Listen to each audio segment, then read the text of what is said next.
So I forgot to record my microphone for the first like 20 minutes or so of this.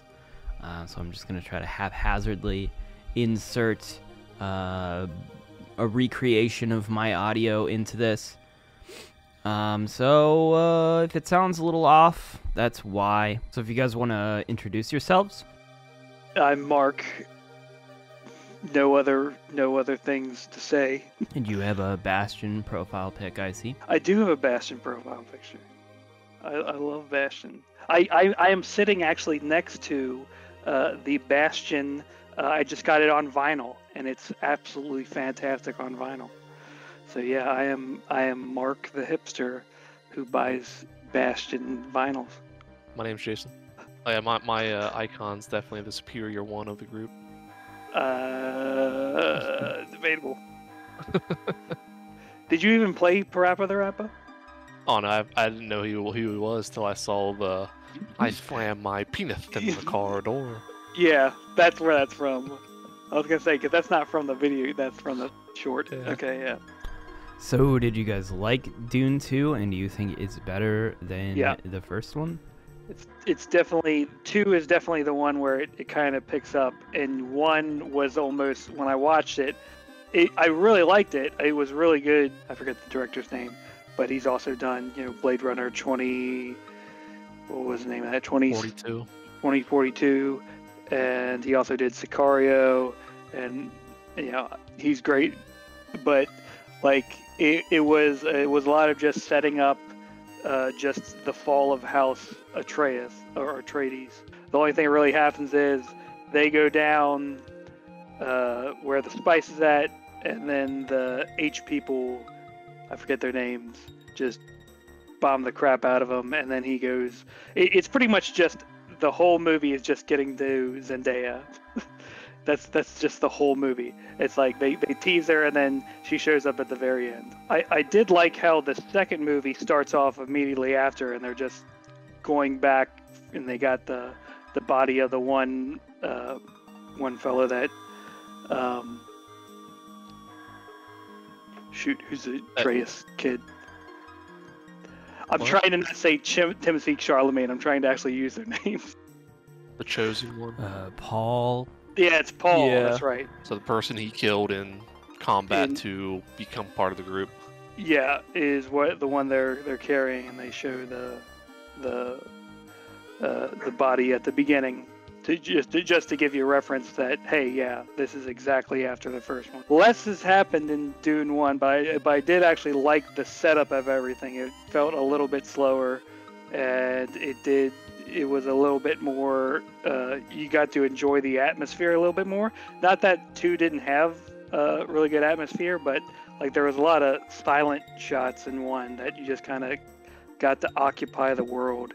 And it just had a really cool feeling too when I was watching it. And obviously 2, when there's more stuff happening, you get a little bit less time to establish, but you didn't need to because you had 1. But the second one, since it is a lot of action stuff, the world is established through all the actions of what people are doing. Like you didn't really know too much about the Sand People, but in the first one, because it's mainly about House Atreides and the I keep on forgetting what the bad guys' name are. It's like H something, but in the second one, like you learn about their culture through their actions and like how they conserve water, and that's really good storytelling when the actions can tell telling a person not to cry, not because it's weak, but because you're in the desert and you're losing water, and that's everything that their culture is about preserving that, because that's the only way they can survive in these conditions, which is very very well done in the movie, and I'm sure definitely comes from the books. Yeah, and unfortunately none of us have read the books, so yeah. So if you're listening to this and you read the books, you're probably gonna have a lot of moments where, no, that's not what happened. I've heard from second parties that like the first 200 pages are purely just like lore, setting up the world, and nothing necessarily happens. It's just establishing what these people are, and there's a lot of themes that I think from what I've heard, the discussion of the book. Not that we want to get too much into that, but there's certain themes that are dropped, obviously, because it's a 900-page book. But there are certain things that don't make it in the final thing that that are in the book. Yeah, so I think we were talking about this before, but this is actually the end of the first book, which I originally thought that this was like part 2 of like 2/3 of the book. No, I think this is the ending of the actual book Dune, and then the next book is called Dune Messiah. And that's what the next movie would be if they do make it. I don't think it's a sure that they're going to make it. Obviously, this has done a lot of money, but I don't think they've announced that they're making a third Dune as of yet. I mean, I think they'll probably make a third one. I imagine this movie is going to do really well. The first movie did really well. I think the second one's probably going to do really well as well. There were a lot of people in the theater when we went. Mm-hmm. Also, I just want to add that it's House Harkonnen. House Harkonnen, yep. There you go. Assuming I'm pronouncing that right. I love the way their home planet looked, where everything is black and white, and then the sun makes everything white instead of just color, and it's a literal world lacking of color. So there's a lot of really cool things about just showing visually the kind of world that each kind of faction grew up in, and how that kind of shaped their ideologies and all that. It's a fantastic visual telling kind of movie in that sense. Yeah, I thought that whole sequence was really cool. The like black and white home planet sequence. Yeah, because it wasn't just straight up like black and white, like a black and white film. It was everything was shaded black or shaded white. So that's there were very few kind of gray scales on it, which was interesting. Or the gray was very limited, but it was just really striking. I've never seen that in that kind of thing in a movie, but it looked really nice. Mm-hmm. Yeah, I think the only thing I wanted to add was that while I enjoyed the film, it often felt like I was watching kind of a wiki summary of a movie, where it just felt like kind of a bullet point list, going down kind of the summary. I think I get what you're saying. I took a different interpretation of that, and that's kind of why I actually like the film. Well, I did like it, but oh no, I do like the film too. But what you're hinting at, and the feeling or general vibe I was getting is, it's somewhat a detached film, right? It's like it holds the subjects at somewhat of an arm's length, and it feels almost biblical in its telling of the tale. So that's the kind of vibe I got from the movie. Do you see that only as a negative, or is it? Or no, I don't think it's negative or positive. It's just the observation where that's what it felt like to me. Where doesn't feel like a traditional story where kind of you focus on certain scenes and kind of the interactions between the characters, where it feels kind of okay, we want to convey this message in this scene, and then immediately move on to the next scene to convey a new message.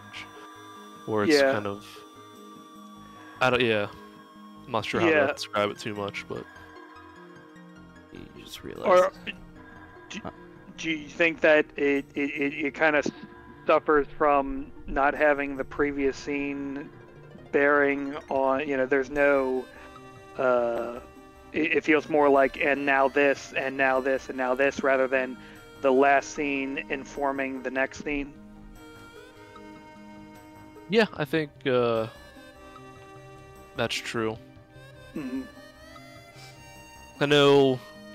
I might have just missed something, but there was a few scenes that kind of confused me a little bit, where I feel like it tries to set something up, but then immediately moves to something else, like I think there's like a trial that Paul had to do where he had to like go out a certain distance into the desert and like do something and come back. Where I feel like Oh yeah. they never resolved that, and it just immediately went to them attacking that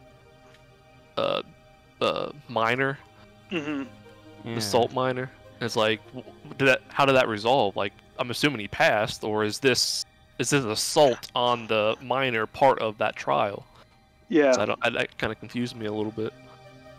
Yeah, that part did kind of feel like, but you know, I'm not sure if that's the purposeful to try and say, oh, of course he was gonna do that, and we can just skip right ahead on that. It was like somewhat jarring, but it's like, but then once you realize what the new scene is, you know, you can almost be, are we meant to feel that, you know, that he passed that with relative ease and it was not even a big task for him, so don't even show it. So if that's what you know the director wants us, the feeling he wants to get, but is that necessarily, does that really make sense? But, or you know. Because I was just confused whether if the new scene was part of the trial or whether, you know, he had already completed it or not. So just, I remember thinking the same thing. But yeah.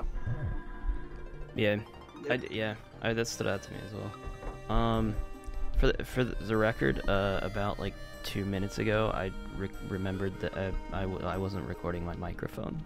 So. Oh, your microphone? Just mine, yeah. I forgot to, because I wanted to record it separately. I forgot to record mine, so I think it'll be okay.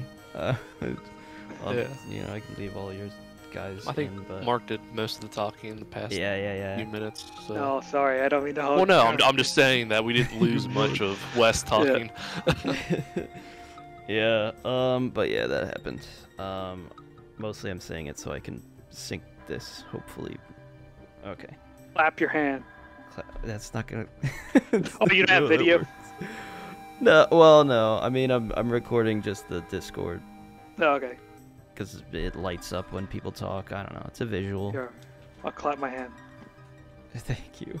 Now I can sync it. Okay. Okay. Well. All right. So, obviously, this is like it's like 2 hour and 40-minute film. Well, yeah. Did you guys feel like it was exciting to watch? Did you feel bored at all? No, I think we entertained. Yeah. That's a long movie to. I felt the length, but you know, I felt engaged the entire time. Like, you know, I felt like, you know, it kept me interested, and you know, I wanted to see more even when it ended. So I feel like the length wasn't an issue for me. Yeah. Yeah. Yeah, me and Jason have been eating pretty long movies. Like the last one we saw, Killers of the Flower Moon, was like 3 hours. Oh, like was 3.5 hours. Yeah, that one actually went faster, but this one was slower. But like again, I actually liked how, you know, a lot of, you know, modern movies, there's no breathing room for anything, and this movie definitely does have breathing room. It lets you. There are scenes that, you know, you get established and they show the whole thing, and it's there, and that, you know, I think when people think of long movies, they're like, oh, well, this scene's going on too long or something like that. But in reality, what makes a long movie feel long is when it's too fast. And when you feel like the movie's rushing itself, and then it's rushing for, you know, 2 hours and 40 minutes. But this is a movie that, you know, it establishes, you know, it takes time to tell that story, and that, you know, you would think makes it longer, but in my opinion, you feel like you're in good hands when you know, it allows itself room to breathe. Yeah. I feel like with that, it is a lot about pacing. I don't know if it's necessarily. I guess to me, it's definitely like the investment that you have in what's going on, and if it's like, you know, interesting and good to look at. Because Mhm. I mean, I don't know if it matters so much like if it's like moving too fast. I feel like you can move too fast, but like if you don't care about what's going on and it's moving too fast, then you lose interest. Yeah. And then you feel that length. I You think know. I might disagree with that slightly in the fact that if you're moving too fast, you can often get kind of information overload, where it's like Yeah. just too much at once. It just overpowers your brain Yeah. to kind Especially. of makes it off-putting. Like Mark said, you kind of need those quiet periods to Yeah. kind of. Especially in a movie That's true. this long, where if you go too fast, even in certain parts you go too fast, then you throw people off, and it's like, oh well, then they're lost for the rest of it. But this is slow, but purposefully. You never feel like you're in bad hands. And another thing you said is that is a big part of this movie is the visuals. It's one of the most gorgeous looking films. Like it's fantastic, and just the way it just looks beautiful. I don't know how else to say that. The worlds it establishes, and it's a gorgeous looking kind of film. Yeah, I mean, I feel like that's where most of the appeal for the movie comes from. For me, is for sure like, oh, it's just visually really like striking. Yeah. The cinematography, pretty cool. Mhm. Yeah. And then the rest of the film is very. I mean, it's not like it. I feel like it's political driven over like character driven, if that makes sense. Yeah, and Yeah.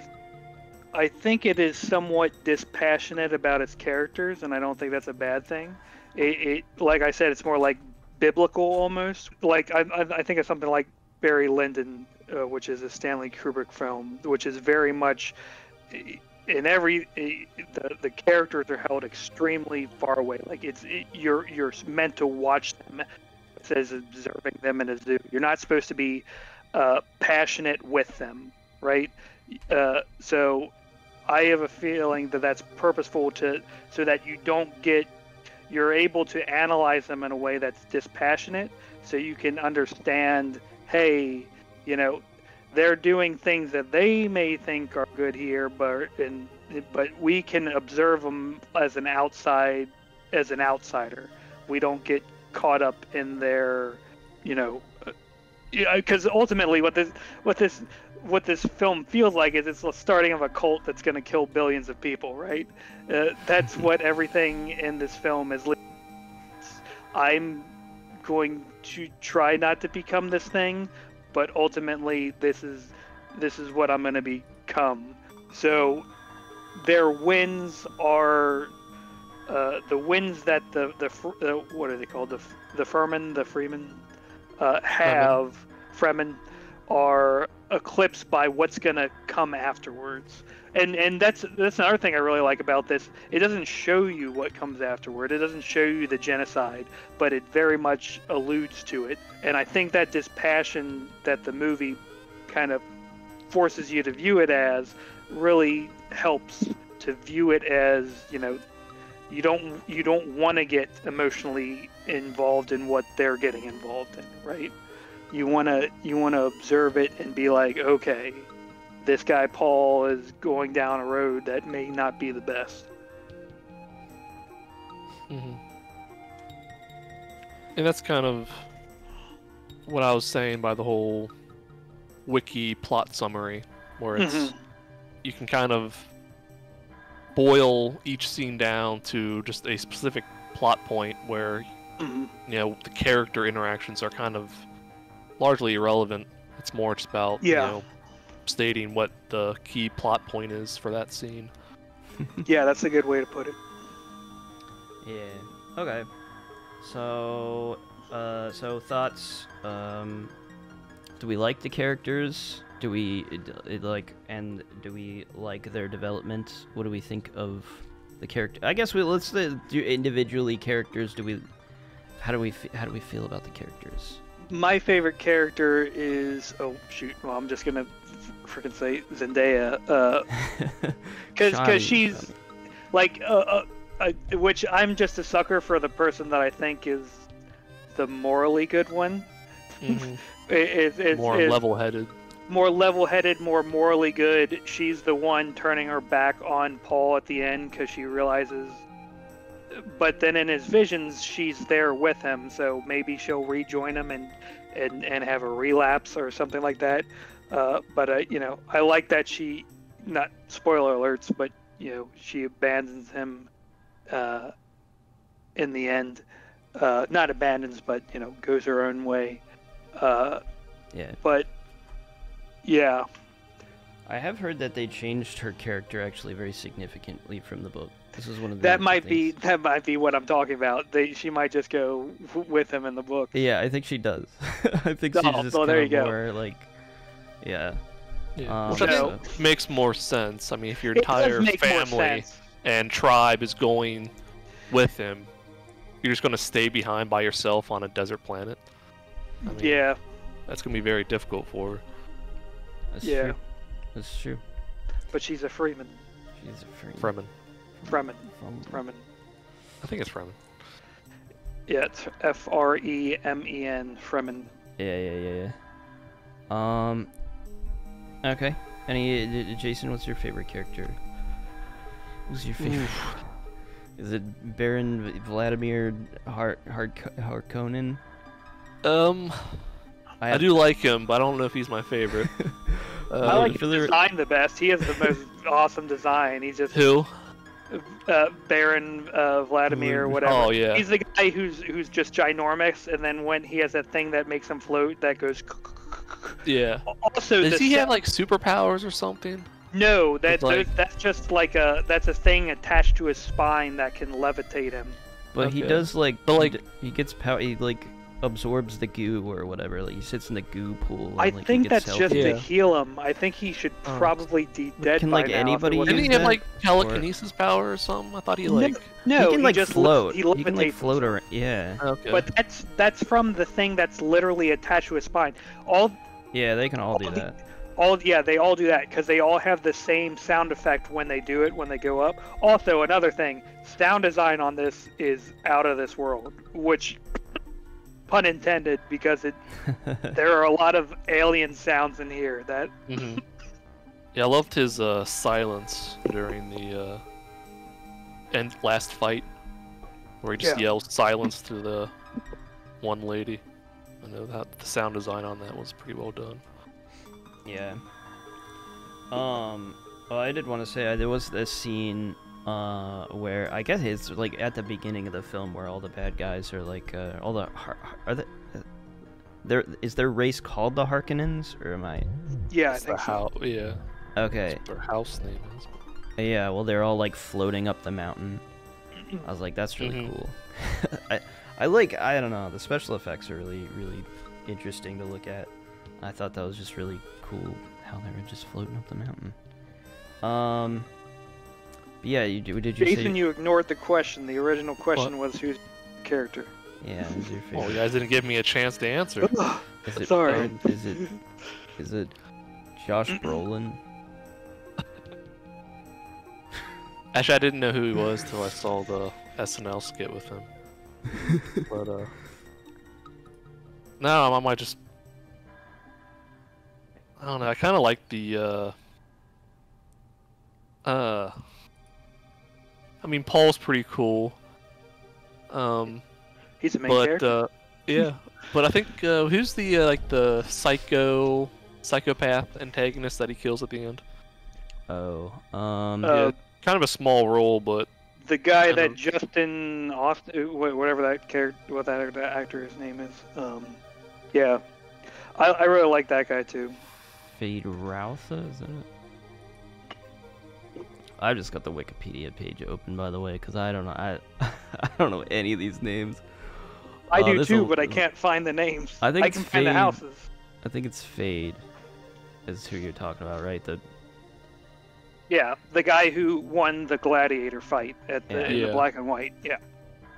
Yeah, he was pretty cool. I yeah. I actually recant my favorite character. It's not Zendaya. It is the mother. My favorite character is hands down the mother. I was thinking about the story just now. I'm like, no, the mother is the best character for me, at least. I like. Yeah. I think she's a good character, but I don't like her. Oh no, I love her. Yeah. Do you not like her in the film, or you don't like her? Like her character in the story. Like, I mean, maybe kind of all of those. I forget what they're called, but just the very manipulative and whatnot. Yeah, that's great. Yeah, yeah. It's the best thing. You know what's the greatest thing is I didn't realize in the first movie, I didn't realize that like the kind of psychosexual themes of those, and until the second movie when she gets that the one guy after the Coliseum fight, and she says, stick your hand in my box, and I'm gonna go, oh, it's just like just a purposeful psychosexual kind of thing when they you stick your hand in the box, you feel the immense amount of pain. That was in the first one. I don't know if you remember that scene from the first one, but yeah, they have the Elmo version. Oh, they do. Yeah, someone replaced the Paul with Elmo. But yeah, I liked the mom character and how she was kind of being somewhat controlled by the little baby in her belly to take over the world, because she drank from the bottle of life or whatever they called it. Yeah, and, it was like worm juice, right? That's what they yeah, they were drinking worm juice. Worm blood. The worm juice is powerful. Worm juice. So development. What about you, Wes? Favorite character. Favorite character. Well, that's another thing. Is that like it's hard to like again. It is sort of dispassionate in its telling of the story. So sometimes you don't cling to the characters as much. Yeah. Yeah. I don't know. I mean, I would say it's probably between just the probably the two. I honestly would probably just say it's Paul. I think honestly, I feel like, especially like at the end, where you start to feel his I don't know, craziness. His how would you describe it? Bloodlust. Yeah. Powerlust. Like I thought it was crazy how like I thought it was such a good scene when he just he starts just using his words to just take over everything, and it works within the context of the scene. It like makes sense. He's like he just walks into the middle of this like prayer circle, and he just I love that scene so much. Oh, you mean when he's taking over the Fremens?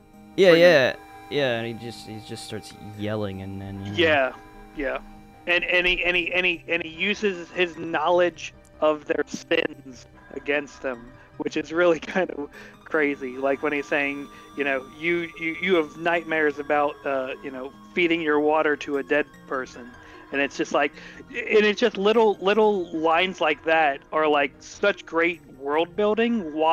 I love it when movies and books can build the world while their big things are happening, right?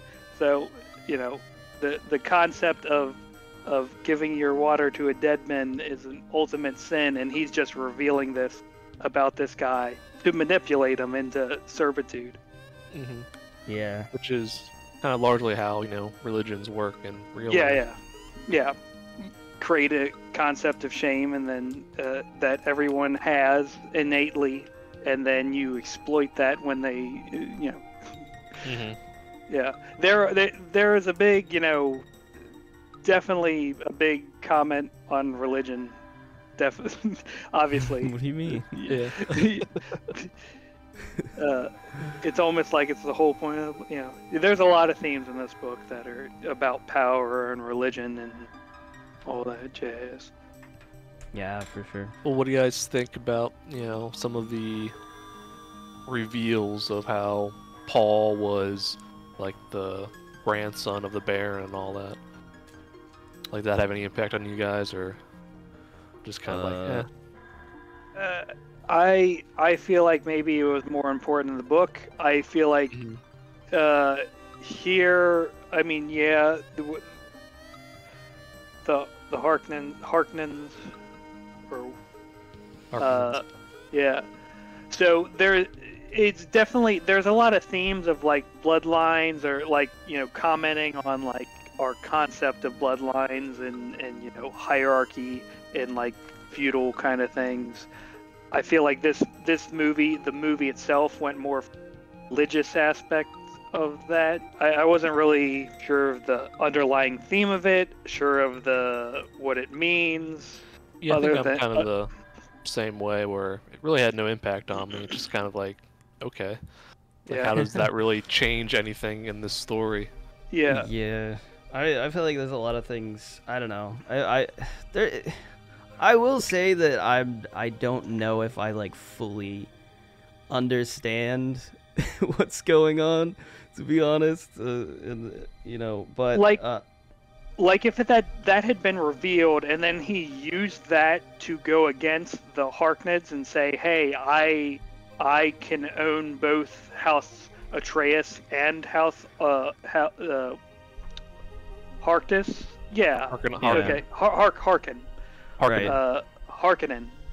And I thought that was the point, is like, oh, yeah, well, that's what I thought it was because he's gonna be. related, he has like Yeah. a stake to the throne or whatever, whole Game of Thrones type of thing.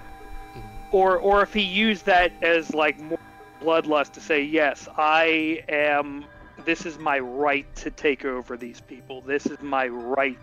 But that was never really, you know, interpreted that way.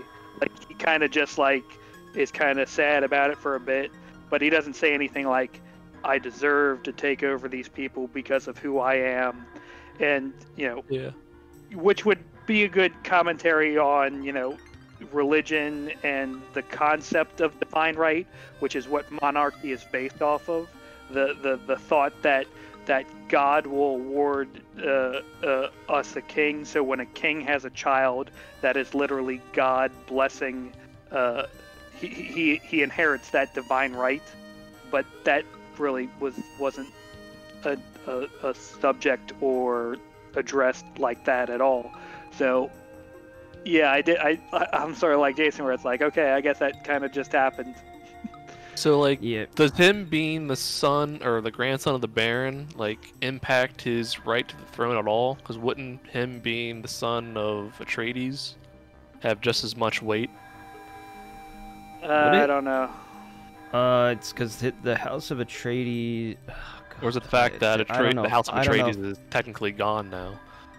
Or See, just I still don't know if exists? I understand all of that, but Yeah. like, it's the House of Atreides, right? Is like, I mean, it was exiled, right? They like, they destroyed them, right? They destroyed Yeah, they his blew 'em up. father.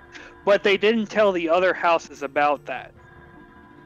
They didn't tell the other houses that they blew up House Atreides. Yeah.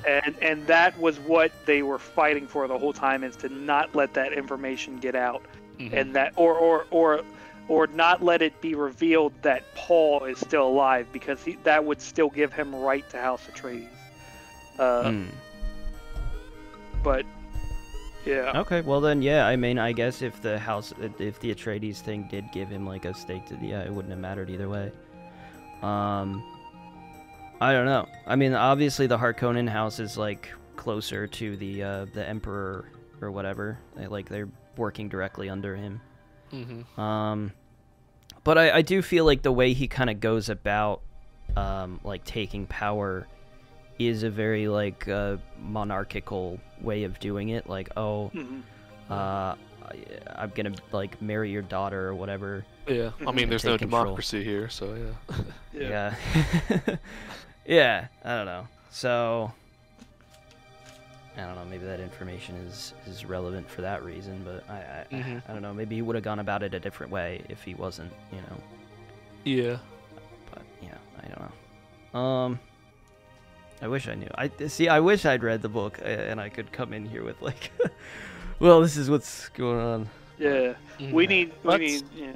That's kind of the flaw of the movie, though, where I feel like a movie should be able to kind of explain that by itself without relying on external sources. I think it explains like enough. Like honestly, the enough way to be enjoyable, but enough to be enjoyable. Yeah, but if you want like a super deep understanding, like you're gonna have to like, either read the book or just like rewatch it and like just hard focus on every little detail and like try to piece stuff together.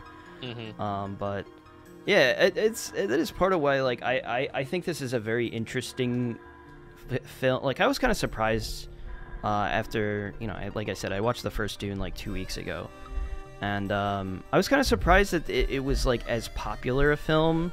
Like I feel like cinema is so strange when it's like you can't really predict what's going to be like a huge thing, and I'm like, this is such a like slow burn, like philosophical, like thing. I'm like, I wonder how much of the popularity of the film was it has all the hottest, that's probably Gen Z actors in it. Yeah. Well, that's true. Now they have, was it Anna Taylor-Joy, whatever her name is? Oh, nice. Yeah, they have her in the end of the movie. Yeah, she's a sister. Yeah. So, yeah, then a few other kind of big name actors. It's like they're really trying to get everybody in here. Everybody's that's true. That is a good point. All the big actors. I think another part of it is like what we said before, is just like it's a really good looking film. Like it's just it's spectacular to watch. It does remind me a lot of like classic I don't know, like Star Wars was like 80s, right? Star Wars like 70s, 80s. Early 80s. Okay. Yeah, I mean it does remind me a lot of like films from back then, like it's this like spectacle. It's like it's massive, a lot of shots of just like, look how cool this is. It's not just like, okay, here's the story we're trying to push so we can like set up for a sequel and like make a billion movies, right? It's like, it's just, I don't know, it's just a movie. It's just a really good movie. It's just nice. It has I think John Williams did the score on this as well. No, sorry, Hans Zimmer. Zimmer. Yeah. Right. Yeah. So. Yeah, I usually don't like his stuff, but I feel like it was well balanced in this movie. You usually don't like Hans Zimmer's stuff. It's just, for him, it's too overpowering and kind of muddled. Oh, okay. There's just too much going on with his music. It's like, I prefer kind of right. I am simpler, more, I don't know. He did Pirates. Like my music simple and clean. Just like, I can't wait for Dune in the Dune world in the next Kingdom Hearts.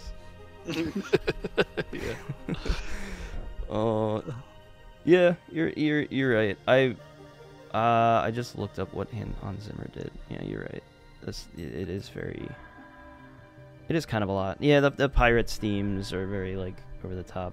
But I like it. Either way. I mean, it was good in this, right? Do you guys dislike the soundtrack in this, or no? No, I thought it meshed well with the film. It didn't really stand out as particularly good or bad for me. I just felt like it well balanced. Yeah. Let's see, we were talking about the actors. There's a lot of big name actors in this. Timothée Chalamet. I don't even know what has he been in before this. I've only seen him in like bit parts. Like he's before this. I think he was in Little Women, which I haven't seen yet. But he was also in. There was that movie I wanted to watch, the kind of zombie movie. What was it called? I forget. I can look up the IMDb. Was he in was it Little Bird or something, or Little Women? Well, he was in Lady Bird. Yeah, Lady Bird. Yeah, small part. Then there's another film I watched of his. It's like him and a few other students go on like a field trip with their teacher, and like he Magic develops. Do what? Magic school bus. Yeah, no magic in this, but like I think he's some sort of like mental illness, and he kind of develops a inappropriate relationship with his teacher, and it's actually kind of a really well done movie. What year is it from? Oh, well, I don't know. I can look it up. I mean, there's Bones only and All is the other one I was thinking of. I have yet to see that. It got good reviews. Yeah, out of the ones I'm looking at here, I think Call Me by Your Name is probably the one that's like. Yeah, probably. I have yet to see that as well. He But yeah, definitely he was in starred like this one. Lady Bird, but he plays like the douchebag teenage communist that he gets Yeah. that she gets with. Lady Bird's a great movie. I love it. I've yet to see Little Woman. Miss Stevens is the one I was thinking of. Ew. Is that a good movie? Stevens. Yeah, actually, quite enjoyed it. Okay. Yeah, I think it's pretty impressive though. That he's kind of like got that childish Gambino. He has his breakout hit, Cling Cling Clang. Now he's famous movie star. It's pretty impressive. Yeah, for sure. He was a musician. Yeah, he was what do you call those? Like a rapper, hip hop rapper. He was a rapper. Yeah, his famous song Cling Cling Clang broke all kinds of records. You don't remember that? Are you joking with me? Are you goofing? It's an SNL skit. Oh, there you go. Yeah. So he's not actually a musician? No. Oh, okay. No. I think I've seen a clip of that. Oh, yeah. you capping? No idea. Zendaya, nobody's heard of her before. She's a breakout role. Mm-hmm. She only has one name. Yeah, like Madonna. Yeah. I feel like I feel like Zendaya's she's been good in like everything I've seen her in. I think she's Yeah. good.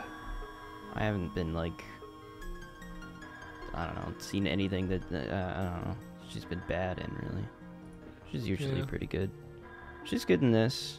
Yeah. I don't know. I feel like I don't really like the roles she's in a lot. Yeah. I feel like she has room to stretch Yeah. in a lot of, and she's somewhat limited. Yeah. Admittedly, I haven't watched Euphoria, so maybe she's really Yeah, good. neither at have that. I. But Oh, I Euphoria have. is just generally it just looks to me like a pervert show that they disguise with Yeah. good cinematography.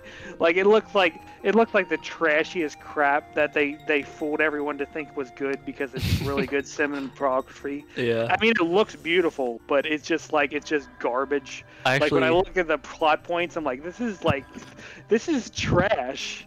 This is Yeah. every trashy, It's I like actually it's, watched the first episode with my mom because I had no idea what it was. I just saw it kind of advertised on yeah, HBO. It's like, oh, it's Zendaya. Let's watch it. And it was, oh my god, it was.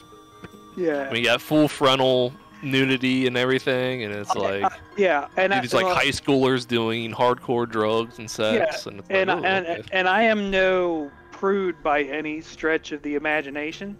I love I'm perfectly fine with watching pervert movies, but Mhm. it's just like it feels like voyeuristic, especially when they're high school kids, and I feel like it's just they're churching up like an episode of Maury or something like that. It's not. I don't feel like there's any point to it other than to artificially manufacture like disturbing situations, like she's a drug addict and all this and all that. Yeah. I don't feel like the show, at least what I've seen of it, never really seems to be like having. It's not going to tell me something I don't always. Right, like drugs are Yeah. bad and trashy people are kind of trashy, and it's sad that they grow up in broken homes. I know that. You don't have to, just vulgarly show it.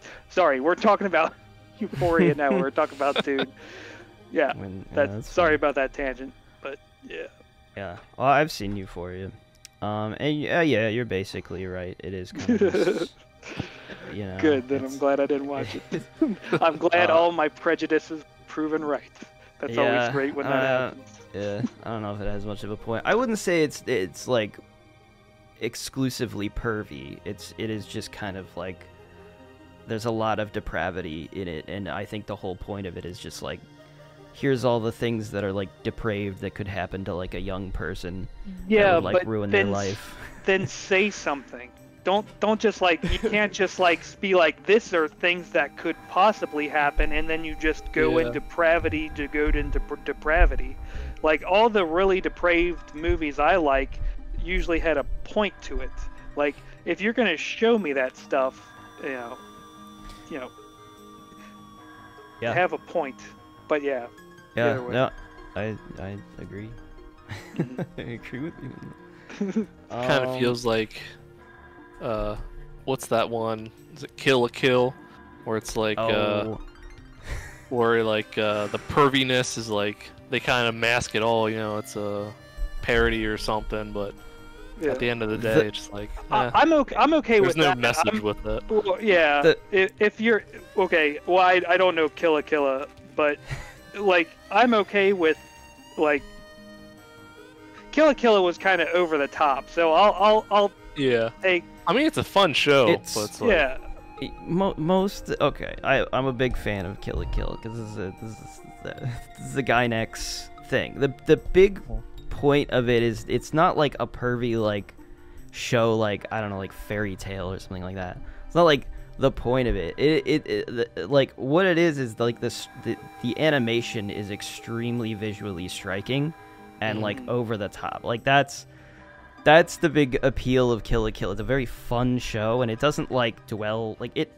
I don't know. It is very kind of like shonen-esque as an anime, but like it doesn't spend too long. You know, like going on for like 1,000 episodes. It's like okay, here's the story, and most of it is just like cool animation, really. yeah. Yeah. Where we get But, you yeah. know, scantily clad people. Yeah, I mean Fighting. it's just it's just Japan. Japan doesn't Yeah. care Yeah. as much about that. I don't care That's about another it. thing. I'm more the Euphoria thing was just like I don't care. Like again, I don't care about the scantily clad thing, so I could easily watch Kill la Kill, fine with it. But Euphoria seemed to just dwell on the idea of depravity rather than it's not just that it's sexual, it's that it's dwelling in this depravity and acting like it's a deeper show than it is. But when really it's just like Maury, they're just creating situations that are just trashy and then they're giving it a good cinematographer for it, and it's depravity for depravity's sake. I'm perfectly fine with something stylized and being kind of over sexual, but to just have depravity for depravity's sake and then pretend it's deep in some way is Yeah, I think my point wasn't that, it's showing sexual things, but the fact that, people often try and defend it. defend it, where it's Defend. like, or it has all the nudity has purpose to it. It's like, no, it doesn't. It's just visually striking. Are we it's talking like- about Euphoria or Kill la Kill? Well, both, but Oh, those are two different. Those are not What the same. I feel like I'm gonna have to agree with Wes on those. How they show Euphoria and how they show you. Oh, no, and killing it. I get is that. two different Never things. mind. Yeah, I mean, no, yeah, I'll that's drop right, it. yeah. I don't think I'm conveying my point correctly, so I'll just drop it. It's like, I know they're not Dune. similar. But... Yeah, go back. Yeah. Let's just cut this whole part out. Well, okay. Well, one more thing. Okay. I want to say a better version of Euphoria that was done in the past is a show called Skins. Oh in yeah, that's the good. UK. Yeah. It's basically like Euphoria if it had like a point and a message and Yeah. like, That's really good. Oh, he also did the same guy that did Euphoria did a show called The Idol, which weirdly was like critically panned. It got like a season. It was basically the same show because it was Yeah. super exploitative and depraved, but people hated that one for some reason. Yeah, even I though it's think like the same because thing. Sometimes Zendaya, certain wasn't it? yeah, It's true. sometimes certain shows hit at certain points and become popular, and then like 2 or 3 years later, when a certain type of the same thing hits, everyone's already fresh on the tricks. Like you can only get tricked once, right? So they see it. They maybe when they watch the original, like Euphoria, they get the sense in their stomach of like a reason why they don't like the show, but they still kind of like the show, but it's at the back of their mind. And then another show comes along in the similar vein, and you're like, okay, now I get what was wrong with the other show. Because I remember I've seen the discussion around The Idol, and right around the time The Idol came out, I just like on internet forums, people started to turn on Euphoria, and people started to like say, hey, Euphoria is kind of the thing before when they were kind of praising it. Yeah. And it was almost like The Idol gave us the lenses to view Euphoria in a clearer light rather than the spectacle of it. People get it now. They understand. Yeah. Okay. Well, I guess we gotta go back to. We're gonna talk about Dune. Gotta talk about Dune now. We were supposed to talk about before Dune. we get there, though, yeah. on topic of Euphoria, I think. What's that actress's name? Sydney Sweeney. Yeah. I watched a movie that she was in. I think it's called Reality, based off a true story about a woman named Reality who was like a whistleblower or a document leaker or something. Mm-hmm. And it's just like the film was actually really interesting, where it's almost a word for word a script based directly off of the transcripts of this FBI investigation, whatever. Oh wow. Yeah, that's really cool. So it's like they literally take the video recordings or the sound recordings and the actual transcripts of this case and have the actors speak it verbatim. Yeah. Pretty cool. What was that called? Reality. Reality. Neat. She was also in this great film called Madam Web. Classic. I haven't actually seen it, but Is that the one with Tom Holland? That's the one where they say I'm morbid. That's right. I'm webbing now. Or it's webbing time. It's webbing time. Oh, one thing. Okay, so we're back on Dune. We got to talk about Dune. Okay. One thing I did want to say, because I found this out after the fact. This is a PG-13 rated movie, so there's actually not that much blood and gore and violence. Yeah. Which I thought was interesting. No, I think that's only interesting because the only PG-13 movies we think about now are Marvel movies. But if you look at something like Lord of the Rings, which was PG-13, the violence in Lord of the Rings was a lot more visceral than a modern Marvel movie. But that's purposeful because Marvel wants 12-year-olds to be. I mean, we were all 12-year-olds when I loved Lord of the Rings when it came out. I was 9. But Marvel is more of a Disney kind of thing where the violence has to be toned down, just because that's their MO. They've never not been that. But Lord of the Rings, they were cutting people's heads off and putting them on pikes and things like that. And then other shows were doing that. As long as it's not bloody, usually you can get away with a PG-13. Well, that and not human. Most of the beheadings and stuff are Orkai and. No, but I remember watching PG-13 movies from the 90s. But it's not a bloodied severed head. It's just a severed head. Yeah. And there were tons of PG-13 movies that did that as a trick. I think once one PG-13 movie did that, everyone else pointed the other ones like, hey, they did it. And so, I remember seeing a lot of severed heads in PG-13 movies. So, do you think do you think it would have been worse if it was really over the top, bloody, violent, I think it didn't need to be I thought there were some shocking moments in the movie. I thought when the Baron and there's just random bodies, just they don't the Baron. Those scenes are good and they work more effectively than if they were, because they don't really explicitly state what the Baron's doing to these people. You just kind of see like kind of naked bodies over in a corner with blood, and then he's got these 3 women with darkened eyes that look like they're about to eat somebody. But the way the bodies are kind of just laid there, it looks unnatural and very disturbing. And that's why I thought he had like powers or something, because I was kind of confused of how he was like mutilating these bodies. Mm-hmm. But I guess maybe he's physically strong or something, or I don't know. I guess I never really understood, if he doesn't have any powers, why is he seen as like a threat? Is it purely because he's got, a king, essentially? He's got political power, but he's physically weak himself. But I don't know. He's got goo. Yeah. I don't know what the goo does, though. Yeah, lets him be alive. I think the goo is just like, this guy should have died a long time ago. We need this guy. It's like back to tanks from Star Wars. Yeah. Yeah, I don't know. There was some violence. There was I remember when the dude Fade, that was his name.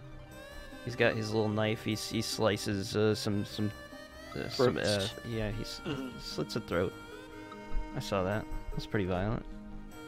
It was PG-13. Yeah. Yep. Well, I mean, half a second. It broke my mind that PG-13 technically there are in Titanic you can see her, boobies. Oh my in god. CG-13. I was just like, We no got way. a ton of that from the 70s movies. Yeah, but those are rated R or PG. Well, PG used to be a lot harder than that, but yeah, the rating system changed over the years and doesn't really. But either way. All right. Well, I don't have a whole heck of a lot more on my list here. I guess we already kind of talked about that this movie definitely puts more of an emphasis, I think, on lore, philosophy over like just the characters themselves. Mm-hmm. We already kind of covered that, I think. I did write here. So yeah, I think this is the last thing I have here is that this film did have like 3 controversies. Mm-hmm. Which I thought it was only 1, but then I looked it up and there was like 3 different ones. The first one is apparently from like the book of Dune.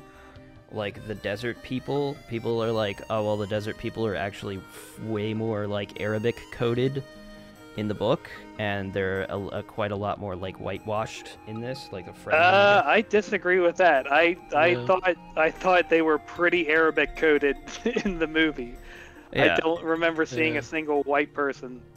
Well, other than all the people in power were kind of white. Like the mother became the but leader. the mother's House Atreus. Yeah. Well. Oh here's the yeah. thing. Okay. Yeah. So here, I think this kind of the whole movie is kind of speaking to like the white savior complex, and I think that's purposeful. Because and kind of because he's going to lead him down a path that's not necessarily the best place, but because usually in most films, when the white savior complex is, white guy, it is 2 tropes. It's the white savior, and it's also white people are better minorities than minorities are trope, where the white guy comes in and he can do all their culture better than they can, right? So that's another popular. Those are 2 tropes, but I think that's purposeful. Like it's purposefully commenting on those and how they kind of sowed disruption in amongst the Fremen. But no, I definitely got Arabic coded. I don't know how you could watch that movie and not think that the Fremen are not Arabic coded. Yeah, well, I think they are. I think more the controversy is like, I don't know, just like the cultural aspects maybe, and the a lot of I think people were talking about the language itself that they speak. Oh, it's closer to Arabic. I don't know. It's just one of the things that like I don't really know much about that, but I wrote it down. We'll skip the second one because I don't I don't even know what we would say about that. Oh, what is the, it? the second one was basically that people said the director is from Quebec, and so they said that Dune 2 is Quebec nationalist propaganda. I don't know anything about Like that. French so... Canadian. French Canadian, yeah. Quebec's the French province. I know, but like, are Canadian national propaganda or just Quebec propaganda? Quebec national. Man, I don't know. Is- There's is something the- like some sort of thing that happened recently, and they're like, Yeah. oh, it's basically. Well, I feel like a lot of these basically are you get like 5 people who complain, and then it just gets Yeah. blown Yeah. up. It's like Yeah. I doubt that many people actually care. Yeah, and the third one was what Mark already said. Is like this is the most obvious one I think that most Mhm. people are brought Yeah, up but is I the feel white like that's colonizer. purposeful. I feel like Yeah, he's yeah. purposefully white. I don't think the story. I think it's that the director made a decision to have him be a literal white savior, which is a. Is he you not know, white in the book? I I guess. I don't know, but the book is kind of coded that way. Well, not the Yeah, book, but for like sure. the story. I feel like the story lends itself to that. Yeah. It is not. Because here's the thing, the what I like about the movie is that there's this horrible thing happening after the movie. I almost don't want a movie after this because I feel like the end of the story is fantastic, and it's this looming horrible genocide that's about to happen, and it'll be perpetrated by Paul, right? And so I understand that he falls into the trope of the white savior, but I feel like yes, that's kind of what the story is talking about. It is very much. I don't feel like the story was written in the 60s. Yeah. Was it written in the 65. 60s? And that was around the time when we were drawing, lines and well, not around the time, but like, it was definitely after.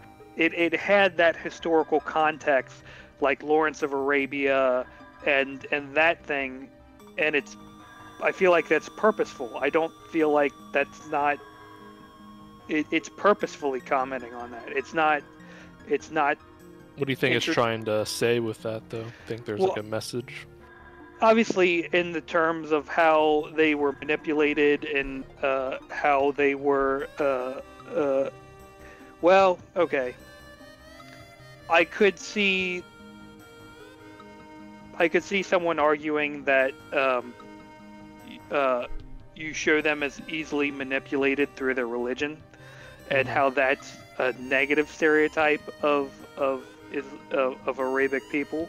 So that's definitely that. But the manipulation of Arabic people did happen.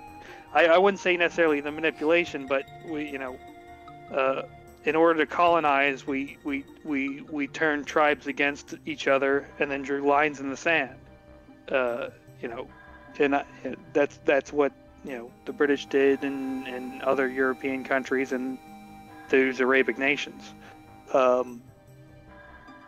because they were very much like the Freemen. They were not nations, they were tribes, and ultimately what became of the Middle East was drawing those lines in that land. If they're commenting on it, I don't think you I understand you can view it as negatively, as these are just dumb yokels that were easily manipulated, but I don't think the film or the book is too judgy about the ability. I feel like the book is more commenting on the ability of any human to be manipulated through religion or manipulated through that. So I haven't read the book, so there might be more, overtones that maybe people are commenting on. But in the film, I think it works. But again, we're three white guys discussing if it offends us. No, it doesn't, because it's not my culture that it's commenting on. Yeah. But yeah. Yeah. I mean, I basically agree with what you're saying. I don't disagree. That's the point of the movie. I think it is ultimately, like you said, he's leading them to not a great thing. He's obviously a bad thing. Yeah. I mean, and that's for his own personal gain. Yeah, and that's how we got every Arabic, anytime we were like, oh, look at all this great stuff we can get you, or look at what, now, not to call this book prophetic, but look at what happened in Afghanistan and when the Russians invaded. The Russians invaded Afghanistan. America comes in and we're like, look at us, we're your savior. We're going to give you all these guns and all these weapons to the right tribes, and then we want you to take out the other tribes that are with the Russians or whatnot, and then that caused intertribal war between that and led them to a very bad place. Not that they weren't already feuding with each other, but they now have the firepower to cause massive damage, and then that feuding with each other ultimately created the Taliban, and then came back to bite us in the ass. So if anything, I think that's why people kind of appreciated the books even more in the future, because it does it is somewhat prophetic in that, where this group of this foreign entity comes in, promises them good things. It's only to the benefit of the foreign entity, and then the Arabic people, Afghanistan people, hit back in some way. Although most of 9/11 was just Saudi Arabians, but that's besides the point. Politics. Alright, well, I didn't write anything else. So, I don't know if there's anything else you guys want to talk about, or, I don't know, we could wrap it up. Anything else? Any specific small little detail you want to... Again, I just really liked the ending. I liked the last line of the film is, your brother is off to start a holy war. I almost don't want another film, because the brilliance of just having that horrible thing looming over the end of it kind of ties it up into a beautiful knot, and what made me really enjoy the second one. Sometimes the ending can be the biggest kind of endings are important. They convey the messages, they're impactful, and I just really enjoyed the ending of this film, or at least the last couple minutes of it. Yeah. I did one thing when she does go off. I feel like the character was more jaded about the fact that he's going to marry this other person rather than the man he's become, and I don't like that aspect of it. I would rather Zendaya go out because it's a moral stance rather than, oh, I'm a jaded woman. And that's its own kind of negative kind of connotation. We're talking about stereotypes. Yeah, I mean, I feel like they kind of show most of that's the reason she's pissed off at him, and that I feel like that last little thing is not the it's just the final nail in the oh yeah, you suck now and I don't like you. It's just the final pin in the thing. It's I do feel like they show it. They show that she's really mad because he changed. Mm-hmm. Yeah. Okay. The only other thing, have you guys ever seen the original Dune? I have not. The David Lynch one? Nope. Yeah. Okay. Well, I guess we won't talk about that. We could watch it and do a review of Dune. by David Lynch. Because it apparently does the whole book in one movie, and it's like a 2-hour movie or something like that. Yeah. How long Yeah. is it run? 137 minutes. Oh, it's not. Yeah. That's a little over 2 hours, right? Yeah. Yeah. It's got a stacked cast. It's got Sting in it. Oh, I didn't know that. Yeah. It's true. Kyle Who does he play? MacLachlan. I don't know, but he wears like a metal underwear. Nice. Who does he play? Let's look it up. Oh, he plays Fade. Yeah. Ah. Patrick Stewart's in it. He plays Gurney Halleck. Same guy that was played by what's his face? Josh Brolin. Anyways, anything else? Jason, do you have anything else you want to say? Any other? I don't think so. Okay. Well, Do you guys want to hang out still, or you just want to call it? I will only say, may your knife chip and shatter. May thy knife chip and shatter. Sorry. Sorry, I forgot it was the old worldy. I just googled it. all right. Cool. We can just end on that. We'll just end on you saying that. Cool ending.